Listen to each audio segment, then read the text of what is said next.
नमस्कार दोस्तों, स्वागत है आप सभी का हमारे चैनल पौराणिक लोक पर। ओम नमः शिवाय, हर हर महादेव। मित्रों, आप सभी को रवि प्रदोष व्रत की हार्दिक शुभकामनाएं। आज भाद्रपद मास के शुक्ल पक्ष की त्रयोदशी तिथि है और आज हम आपको सुनाने जा रहे हैं रवि प्रदोष व्रत की बहुत ही सुंदर कथाएं।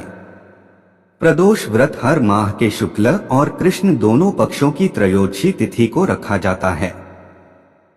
रविवार के दिन यह व्रत आने के कारण इसे रवि प्रदोष व्रत कहा जाता है। मित्रों, हिंदू धर्म में जिस प्रकार से एकादशी व्रत विष्णु जी से, तो प्रदोष व्रत शिव जी से संबंधित होता है।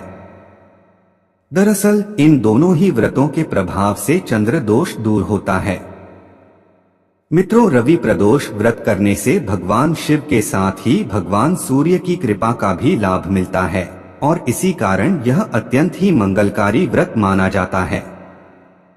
रवि प्रदोष व्रत करने वाले व्यक्ति को 100 गायें दान करने के समान पुण्य फल प्राप्त होता है तथा यह सभी प्रकार के कष्ट और पापों को नष्ट करने वाला माना जाता है। तो चलिए मित्रों, भगवान भोलेनाथ और माता पार्वती जी के चरण कमलों का ध्यान करते हुए सुनते हैं रवि प्रदोष व्रत की कथा। प्राचीन समय की बात है, सर्व प्राणियों के हितार्थ के लिए परम पावन भागीरथी के तट पर ऋषि समाज द्वारा विशाल संगोष्ठी का आयोजन किया गया था। इस सभा में व्यास जी के परम शिष्य श्री सूत जी महाराज हरि कीर्तन करते हुए पधारे। श्री सूत जी को आते हुए देखकर शौनकादि 88,000 ऋषि मुनियों ने खड़े होकर उन्हें दंडवत प्रणाम किया। महाज्ञानी सूत जी ने भक्तिभाव से ऋषियों को हृदय से लगाया तथा आशीर्वाद प्रदान किया। आशीर्वाद प्राप्त करने के बाद ऋषिगण और शिष्य सभी लोग आसनों पर विराजमान हो गए। शौनकादि ऋषि ने पूछा, हे पूज्यवर महामतो, कृपया यह बताने का कष्ट करें कि मंगलप्रद और कष्ट निवारक यह रवि प्रदोष व्रत सबसे पहले किसने किया और उसे क्या फल प्राप्त हुआ। श्री सूत जी बोले, आप सभी शिव के परम भक्त हैं। मैं आपकी भक्ति को देखकर अति प्रसन्न हूँ, इसलिए आपसे इस व्रत की प्राचीन कथा कहता हूँ। प्रिय शिष्यों, एक गांव में एक अति दीन ब्राह्मण निवास किया करता था। उस ब्राह्मण और ब्राह्मणी को भाग्य से केवल एक ही पुत्र रत्न प्राप्त हुआ था। किसी बीमारी के कारण ब्राह्मण की मृत्यु के बाद अब ब्राह्मणी अपने बालक के सहारे ही जीवन व्यतीत कर रही थी। वो बालक अत्यंत ही सुंदर और शांत चित्त का था। धीरे धीरे समय बीता और वो बालक अब बड़ा होने लगा था। विधवा ब्राह्मणी भरण पोषण के लिए अपने पुत्र को साथ लेकर घर घर जाकर भीख मांगती और शाम होने तक घर वापस आती थी। वो ब्रह्माणी प्रत्येक त्रयोदशी तिथि को पुत्र सहित प्रदोष व्रत किया करती थी। एक दिन ब्राह्मणी अपने पुत्र के साथ भीख मांगकर घर लौट रही थी तो रास्ते में उसे एक लड़का घायल अवस्था में कराहता हुआ मिला। ब्राह्मणी दया के कारण उस बालक को अपने घर ले आई। वह घायल बालक कोई और नहीं बल्कि विदर्भ देश का राजकुमार था। शत्रु सैनिकों ने उसके राज्य पर आक्रमण करके उसके पिता को बंदी बना लिया और राज्य पर नियंत्रण कर लिया था। इसलिए वह बालक अब मारा मारा फिर रहा था। क्योंकि राजकुमार के लिए कोई जानकारी लेने नहीं आया था, इसलिए वो ब्राह्मणी के घर में पुत्र बनकर ही रहने लगा। एक बार की बात है, ब्राह्मणी का बालक और राजकुमार दोनों वन में घूम रहे थे। उनमें से ब्राह्मणी का बेटा तो घर लौट गया, परंतु राजकुमार वन में ही रह गया। उस राजकुमार ने गंधर्व कन्याओं को क्रीड़ा करते हुए देखा तो वह उनसे बात करने लगा। उस गंधर्व कन्या का नाम अंशुमती था। गंधर्व कन्याओं की क्रीड़ा में मग्न होने के कारण वो राजकुमार उस दिन घर देरी से लौटा।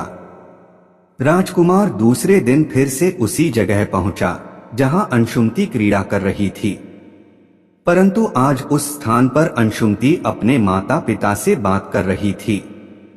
तभी अंशुमती के माता पिता ने उस राजकुमार को पहचान लिया तथा उससे कहा कि आप तो विदर्भ नगर के राजकुमार होना, आपका नाम धर्मगुप्त है। अंशुमति के माता पिता को वह राजकुमार पसंद आया और उन्होंने कहा कि शिवजी की कृपा से हम अपनी पुत्री का विवाह आपसे करना चाहते हैं, क्या आप इस विवाह के लिए तैयार हैं? राजकुमार ने अपनी स्वीकृति दे दी तो उन दोनों का विवाह संपन्न हुआ। बाद में राजकुमार ने गंधर्व की विशाल सेना के साथ विदर्भ पर हमला किया और घमासान युद्ध कर विजय प्राप्त की तथा पत्नी के साथ राज्य करने लगा। वहां उस महल में वह ब्राह्मणी की पत्नी और पुत्र को आदर के साथ ले आया तथा साथ रखने लगा। ब्राह्मणी की पत्नी तथा पुत्र के सभी दुख व दरिद्रता दूर हो गई और वे सुख से अपना जीवन व्यतीत करने लगे। यह थी पहली कथा। बोलिए मित्रों, हर हर महादेव। अब सुनते हैं दूसरी कथा। एक समय की बात है, एक गांव में एक निर्धन ब्राह्मण और ब्राह्मणी निवास किया करते थे। उनको एक पुत्र था जो सदा ही शिव जी की भक्ति में लीन रहता था और प्रत्येक प्रदोष व्रत को गंगा स्नान करने के लिए जाया करता था।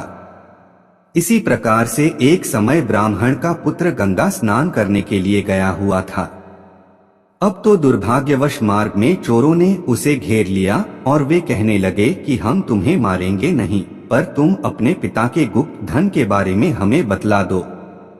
बालक दीन भाव से कहने लगा कि बंधु, हम अत्यंत ही दीन दुखी हैं। हमारे पास धन कहाँ है, हम तो एक समय भोजन के लिए भी तरसते हैं। तब चोरों ने कहा कि तेरे इस पोटली में क्या बंधा है? बालक ने निसंकोच कहा कि मेरी माँ ने मेरे लिए रास्ते में खाने को कुछ रोटियां दी हैं। अगर आप चाहो तो यह ले सकते हो। यह सुनकर चोरों ने अपने साथियों से कहा कि यह बालक तो बहुत ही दीन दुखी मनुष्य है, इसके पास तो कुछ भी नहीं है, अतः हम किसी और व्यक्ति को लूटेंगे। इतना कहकर चोरों ने उस बालक को वहां से जाने दिया। बालक वहां से चलते चलते एक नगर में जा पहुंचा। नगर के पास एक बरगद का पेड़ था। रास्ते में थके होने के कारण वह बालक उसी बरगद के वृक्ष की छाया में सो गया। उसी समय उस नगर के सिपाही चोरों को खोजते हुए उस बरगद के वृक्ष के पास पहुंचे और बालक को चोर समझकर बंदी बनाकर राजा के पास ले गए। राजा ने बिना उस लड़के की बात सुने उसे कारावास में बंद करने का आदेश दे दिया।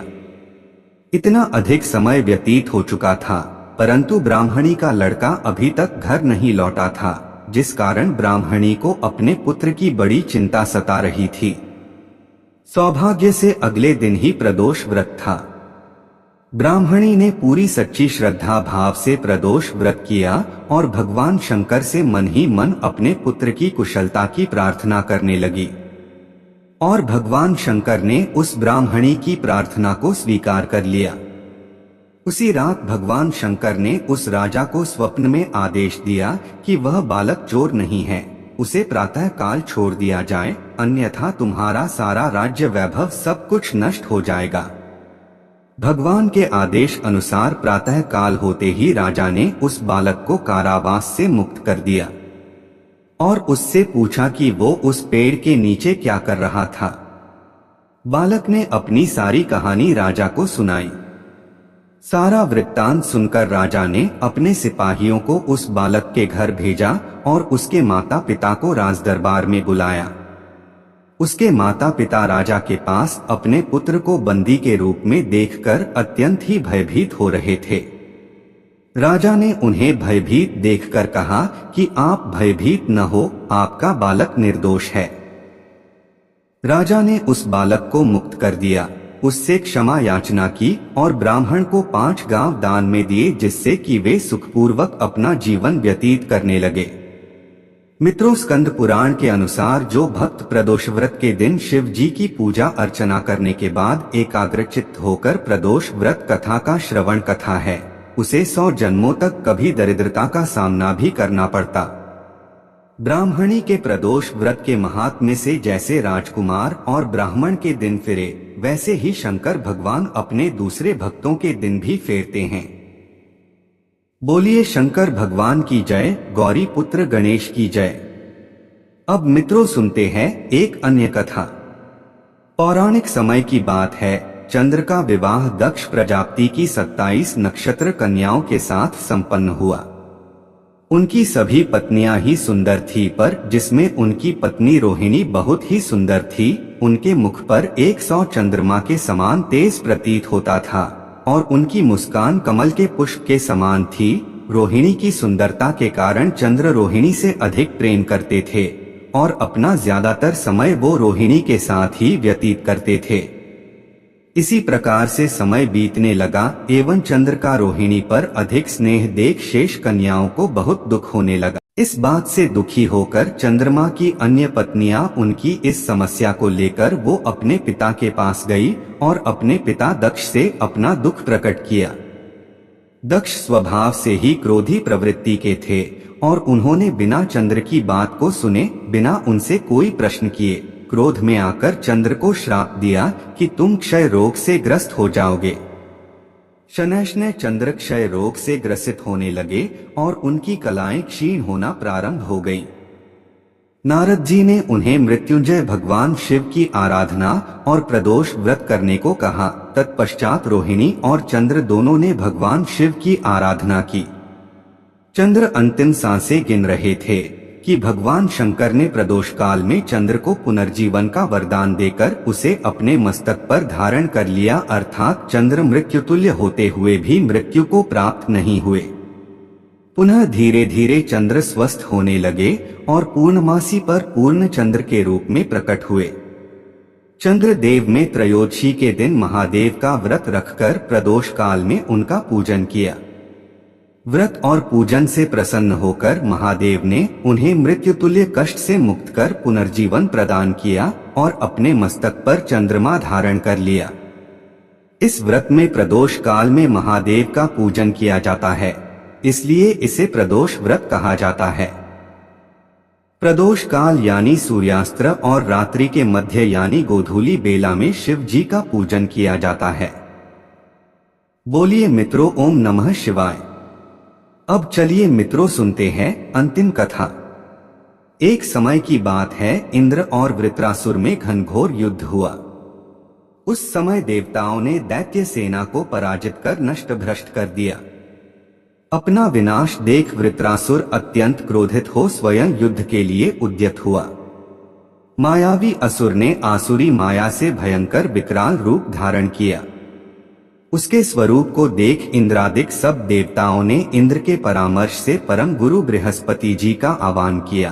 गुरु तत्काल आकर कहने लगे, हे देवेंद्र, अब तुम वृत्रासुर की कथा ध्यान मग्न होकर सुनो। वृत्रासुर प्रथम बड़ा तपस्वी कर्मनिष्ठ था। इसने गंधमादन पर्वत पर उग्र तप करके शिवजी को प्रसन्न किया था।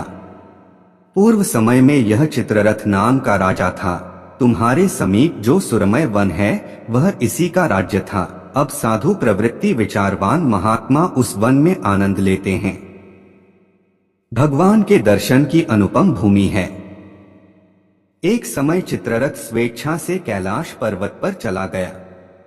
भगवान का स्वरूप और वाम अंग में जगदम्बा को विराजमान देख चित्ररथ हंसा और हाथ जोड़कर शिव शंकर से बोला, हे प्रभु, हम माया मोहित हो विषयों में फंसे रहने के कारण स्त्रियों के वशीभूत रहते हैं, किंतु देवलोक में ऐसा कहीं मोचर नहीं हुआ कि कोई स्त्री सहित सभा में बैठे रहते हों। चित्ररथ के ये वचन सुनकर सर्वव्यापी भगवान शिव हंसकर बोले कि हे राजन, मेरा व्यवहारिक दृष्टिकोण पृथक है। मैंने मृत्युदाता कालकूट महाविष का पान किया है, फिर भी तुम साधारण जनों की भांति मेरी हंसी उड़ाते हो। तभी पार्वती क्रोधित हो चित्ररथ की ओर देखती हुई कहने लगी, ओ दुष्ट, तूने सर्वव्यापी महेश्वर के साथ मेरी भी हंसी उड़ाई है, तुझे अपने कर्मों का फल भोगना पड़ेगा। उपस्थित सभासद महान विशुद्ध प्रकृति के शास्त्र तत्वान्वेषी हैं और सनक सनंदन सनत कुमार हैं और सर्व अज्ञान पाप के नष्ट हो जाने पर शिव भक्ति में तत्पर हैं। अरे मूर्खराज, तू अति चतुर है, अतएव मैं तुझे वह शिक्षा दूंगी कि फिर तू ऐसे संतों के मजाक का दुस्साहस ही न करेगा।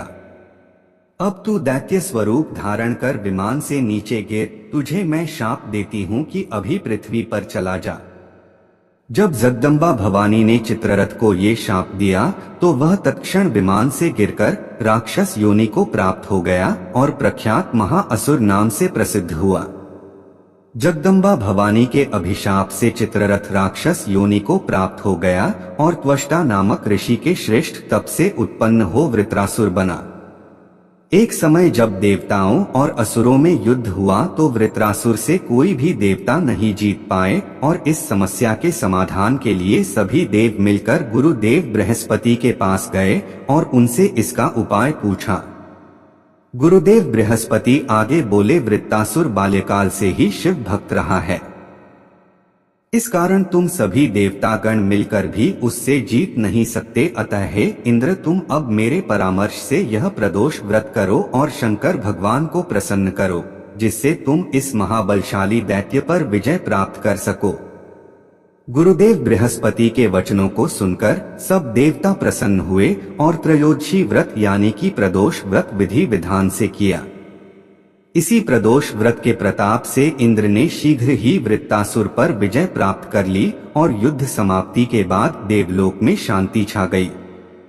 अतः प्रदोष व्रत हर शिव भक्त को अवश्य करना चाहिए। तो बोलिए मित्रों, ओम नमः शिवाय, हर हर महादेव।